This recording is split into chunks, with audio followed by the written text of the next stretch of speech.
Há algumas semanas, o jornalismo da Band tem procurado pelo prefeito de Taubaté, Ortiz Júnior, do PSDB, para esclarecer aos eleitores e moradores da cidade esse impasse envolvendo o nome do Tucano e do vice. Eles respondem a um processo por abuso de poder político e econômico na campanha eleitoral de 2012.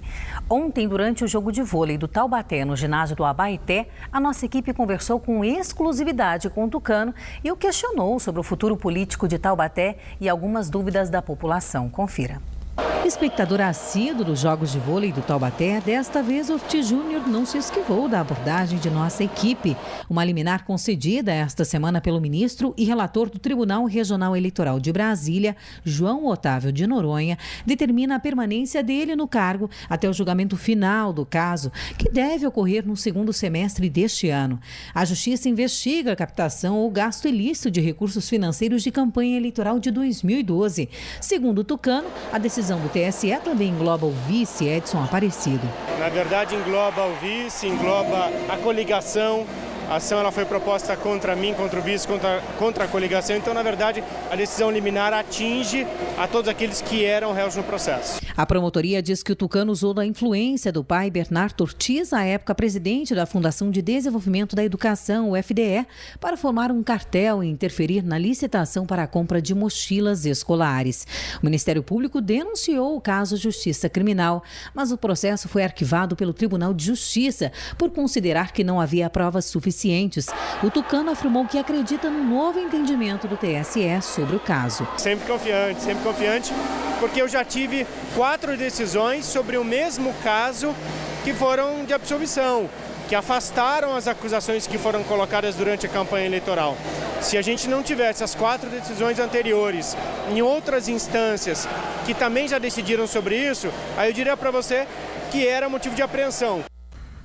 O Ministério Público ainda poderá entrar com uma liminar no TSE pedindo para derrubar o efeito suspensivo. Se a liminar for acatada, o atual presidente da Câmara, o vereador Rodrigo Silva, do PSDB, assume o Palácio do Bom Conselho até a próxima eleição em 2016.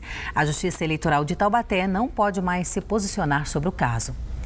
Tomou posse hoje pela manhã na Prefeitura de Aparecida o vice Arnaldo César Marcondes, do PDT. O prefeito Márcio Siqueira, do PSDB, foi internado no INCOR, na capital paulista.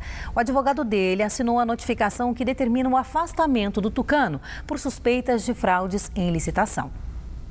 Desde o dia 19 de dezembro, a Justiça de Aparecida tenta notificar o prefeito para que ele deixe o cargo.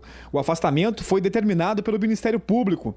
Apesar do processo correr em sigilo, o jornalismo da Band apurou que a denúncia é por suspeita de favorecimento de empresa em licitação. A JH Vieira foi contratada entre 2009 e 2010 para fornecer cestas básicas à prefeitura. Além do prefeito, foi determinado o afastamento do subprocurador do município, Humberto Afonso Pazin, e da atual diretora do PROCON, Maria Helena Castro Costa do Prado. O paradeiro de Márcio Siqueira era um mistério até então. 2 e até mais versões foram dadas pela assessoria para justificar a ausência do chefe do executivo no gabinete. A princípio, ele estaria cumprindo o expediente e acessando o prédio por uma entrada particular. Depois, estaria de férias, passeando com a família em Ubatuba. Agora, a última versão era de que ele estaria internado no Instituto do Coração, em São Paulo. A assessoria informou que Márcio está na unidade desde o dia 12 de janeiro e que o estado de saúde não pode ser informado. Apesar de estar internado desde o dia 12, tem um documento da Prefeitura com data do dia 13, onde Márcio Siqueira autoriza a isenção da taxa para um concurso público. A gente procurou um especialista no assunto que nos diz que isso é permitido. Enquanto o prefeito não era notificado, ele poderia exercer a função do chefe do executivo. Vale lembrar que também é alvo desta ação o ex-secretário de Administração, José Luiz Diniz dos Santos. A seguir, o fim da greve dos Correios de Lorena e ainda um acidente trágico que vitimou um casal aqui de Taubaté. Agora 1h08, espere para ver.